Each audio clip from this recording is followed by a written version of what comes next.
price of freedom is death. We're coming to get our check.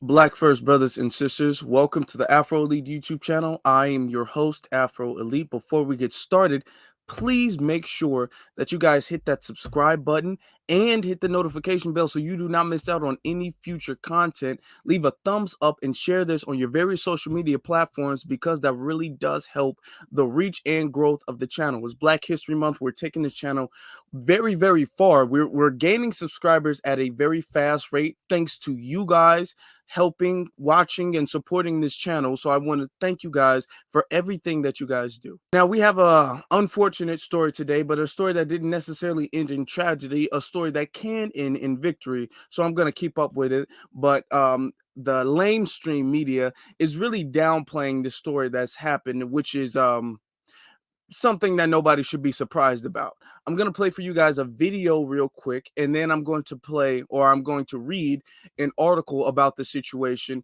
so we can have a full understanding. Afterwards, I'm going to give my commentary a little bit later. Mississippi cops torture and shoot Michael Jenkins in the mouth and attempt to murder him while he's handcuffed. Folks, policing continues to get incredibly worse. On January 23rd in Rankin County, Mississippi, without showing a warrant, cops burst into a home. Two black men lay inside, Brother Michael Jenkins and Brother Terrell. They were falsely accused by these 6 white officers of dating white women and selling drugs, and that wasn't true. The two were immediately subdued and handcuffed in the residence.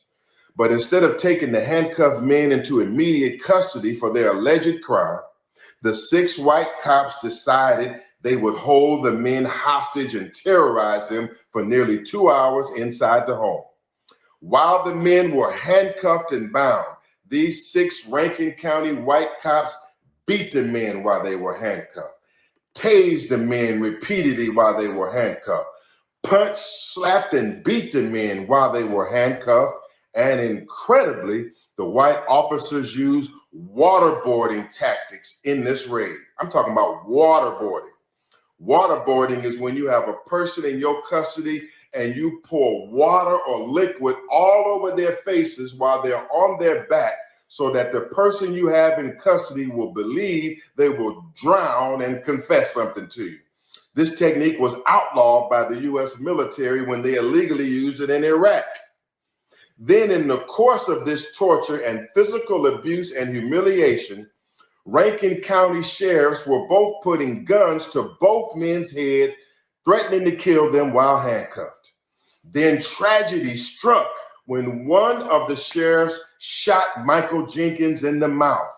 Yes, the cop shot Michael in his mouth, almost killing him, causing him life-threatening injuries, and Michael is in ICU and had to have his tongue removed from his mouth. Now, Michael and his family are decent folks. Black Lawyers for Justice and myself will be at the... Okay.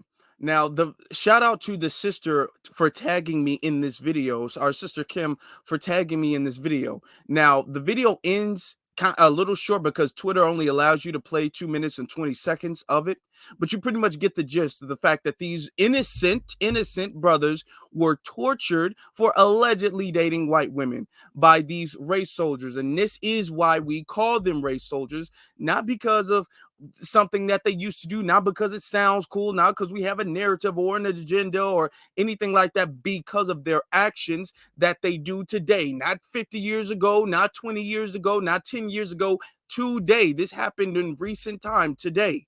Okay, this is why it's important for us to get stories like this out, because you see what happened to this brother and nobody's going to say anything, or mainstream media, I mean, is not going to say anything. So he's not really going to get the support that he needs, because most of the time there's no video. And then even still, when there's a video, most times lamestream media doesn't like to say anything until social media really starts to pick up on the story, and then they feel like they're forced to. So this is why it's very important for us to get stories like this out. But let me read for you guys this article to explain further how our brother Michael Jenkins and his family is handling this case. It says feds open civil rights probe after deputies shoot black man. Jackson, Mississippi. The U.S. Justice Department said Wednesday it is investigating possible civil rights violations by a Mississippi Sheriff's Department after a drug raid last month left a black man with a bullet wound to his face.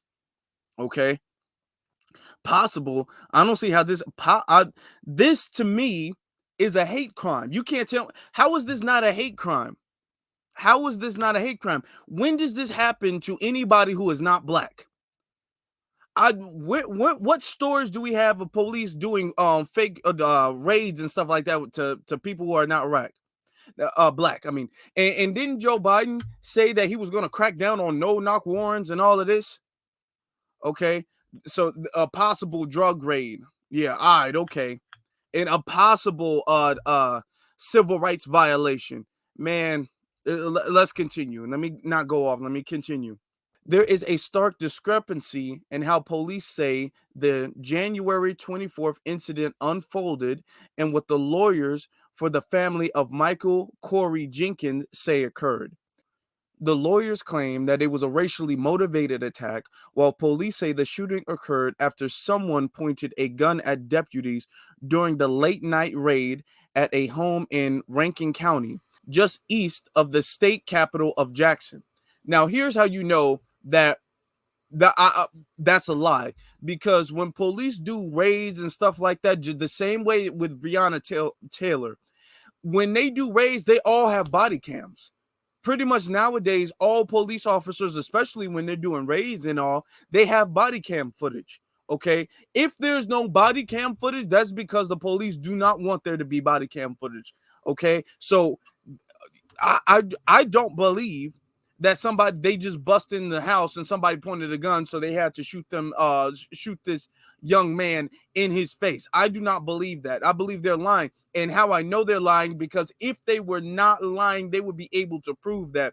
They would have the gun that's not registered to the officers. They would be able to have the gun. They would have the body cam footage. And man, they shot this handcuffed man in his face after torturing him, tasing him, and all of that, because somebody pointed a gun. They can't tell you who did it. They're not saying he did it. They're just saying somebody did it. And the gun just vanished. It just turned into dust, and they have no evidence. Attorneys for Jenkins, 32, says he was critically injured by Rankin County deputies.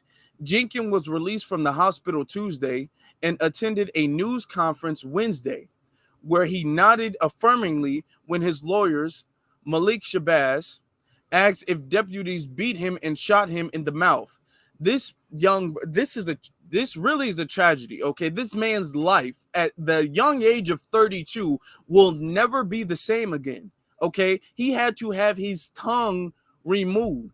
And if you guys know like about surgery and stuff like that, they can't really give you an artificial tongue that is equivalent to your natural tongue that you have. So his life is forever changed because of these race soldiers. So he's sitting up there nodding his head and can't speak. Now, hopefully, they do find some way to help this brother out even further, so he might be able to talk and live somewhat of a normal life, almost the way he used to be able to live his life. But still, even despite the trauma that he had to go through and the therapy that I'm sure he has to go through from being traumatized by that incident, physically, his life will never be the same way it was before that incident. So this is the tragedy. Now, his quote, "This is deliberate. This is drawn out. This is unheard of," Shabazz told reporters. Unheard. I don't know if I would say unheard of, but okay. According to Shabazz, deputies never presented a warrant before forcing their way into the home. The deputies immediately subdued Jenkins and another man, Eddie Terrell Parker, who counted 6 officers and described all of them as white. Neither Jenkins nor Parker resisted, he said. Parker said he was sitting in his bedroom about 10 p.m. last night when he heard loud talking coming from the home's living room. He said he opened the door and saw deputies in the hallway, and they immediately ordered him to get down on the floor. After the course of 90 minutes, Parker and Jenkins said they were beaten, shocked with tasers and ordered to lie on their backs as deputies poured milk over their faces. Parker said he struggled to keep breathing and to keep from drowning at the same time. Now, if you guys didn't know, that bucket method of pouring water, like putting a towel over someone's face and then pouring some form of liquid over someone's face, that can cause somebody to drown. It imitates somebody drowning. It's a little bit slower, so it's used oftentimes as a form of torture to get somebody to confess. That's why that lawyer said that they banned the use of them doing that from the military, the U.S. military in Iraq, because oftentimes they use that as a form of torture, inhumane torture, because it's like slowly drowning, which can cause brain damage as well too. Okay, it's very traumatizing and it can cause physical damage even if the person survives that. It continues. Jenkins, who has trouble speaking because of his injuries, told AP that he was on his knees at the end of the ordeal when one of the deputies stood over him. Shabazz said the deputies placed a barrel of a gun in Jenkins' mouth. It fired and the bullet exited behind one of Jenkins' ears. When we tell you that we are in a race war, this is exactly why we're saying this. Let me ask you, if the situation, because they like to bring up the situation where Tyree Nichols saying, well, you see, there are black cops, so it's not about cops. I mean, it's not about race, it's about cops. Do you see, because if it was not about race, if this was not a racially motivated attack, you would see black cops doing this to white citizens. You have never, ever, ever seen a story like this where the races are reversed. A black cop doing this to a non-black citizen. Now, you don't even have to be white, but a non-black citizen. You don't hear that happening whatsoever. But this is not a rare situation that's happened to our brother Jenkins, okay? This is not rare whatsoever. The Justice Department released a statement following the news conference saying its Civil Rights Division, along with the local FBI agents and federal prosecutors in Mississippi, have opened a federal civil rights investigation. Bailey Martin, a spokesperson for the Mississippi Bureau of Investigations, said the state agency also is investigating the shooting. She declined further comment. In the news release on January 25th, the Bureau said the deputies were conducting a narcotics investigation when they entered the home. Yeah, of course. This is the same exact excuse that they said they used when they bust down Breonna Taylor's door and shot her down. But unfortunately, in her situation, she didn't make it. The Bureau said the shooting occurred after someone pointed a gun towards the deputies. The statement does not say whether the gun was recovered from the scene. How was the gun? How do you believe officers that say that somebody pointed a gun at them? There was only two people in the home that they have already subdued immediately upon entering the home late in the night. And they subdued these officers, these citizens. They put a gun in his mouth and fired the gun, and they didn't they didn't recover the gun. How do you believe a story like this? Let's continue. Rankin County Sheriff Brian Bailey said in a statement that he immediately sought state investigation. The sheriff gave few details, but said Jenkins was charged with assaulting an officer and drug possession. Parker has been charged with possession of paraphernalia and disorderly conduct. Okay, mind you that this sheriff is not saying that they had a warrant for going in the house. That not saying that they had a warrant for going in the house. Isn't that one of Joe Biden's big things? We're gonna crack down on no-knock warrants. We're gonna stop the no-knock. We're gonna restrain the no-knock warrants. Isn't that one of Joe Biden's things that he always talks about? That he always gets on the phone with the family for a press conference and says we're gonna stop the no-knock warrants. That's Joe Biden's line. It finishes here with a quote saying, "Rest assured, if any deputies or suspects involved in this investigation is found to have broken the law, he will be held accountable in accordance with the law," said the sheriff. It continues to say Bailey did not respond to written questions about whether the deputies had a warrant or if the deputies involved had been placed on administrative leave. Now, let me tell you something. This is the proof of how we know for a fact that they didn't have a warrant. Because if they did, I'm promising you, if they did have a warrant, they would be saying they had a warrant because we were watching them for such a long time and we've been seeing drugs go. The same BS that they said with Breonna Taylor.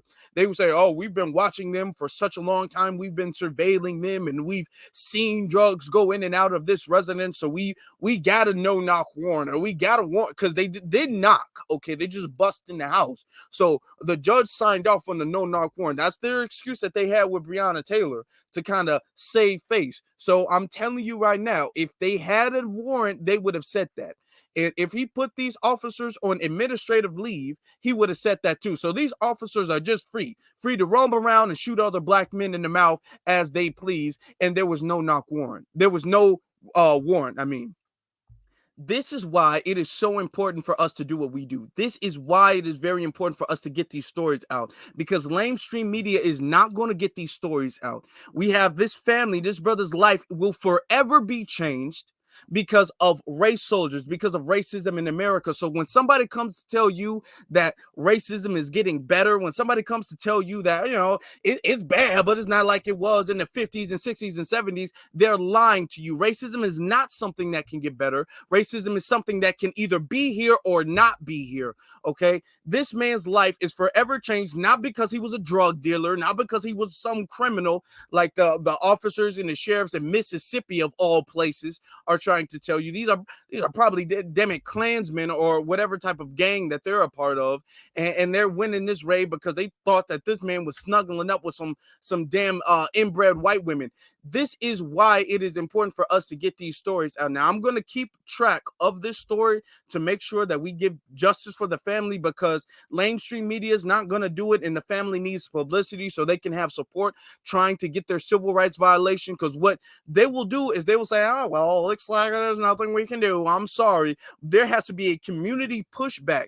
And unfortunately, situations like this really don't get publicity because there's no video to kind of circulate social media. And unless it circulates social media, very few people hear about it. So there's not a lot of pushback. There's not a lot of pressure on the on this department. Now, we do need to keep track of this story. We need to keep track of the sheriff, the Sheriff Bailey. I'm going to keep track of this. I'm going to keep track of the story to see how well it progressed as far as the civil rights violations. These officers need to be fired and charged with a hate crime. You can't tell me this is not a hate crime. The same exact way they charged the black officers, not justifying it, but they charged the black officers who beat Tyree Nichols to death with kidnap, oppression, police misconduct, second-degree murder. Now, the only thing that the difference that they can't charge these officers with is second-degree murder, because thank God that our brother Michael Jenkins didn't die in this situation, so they can't charge him with that.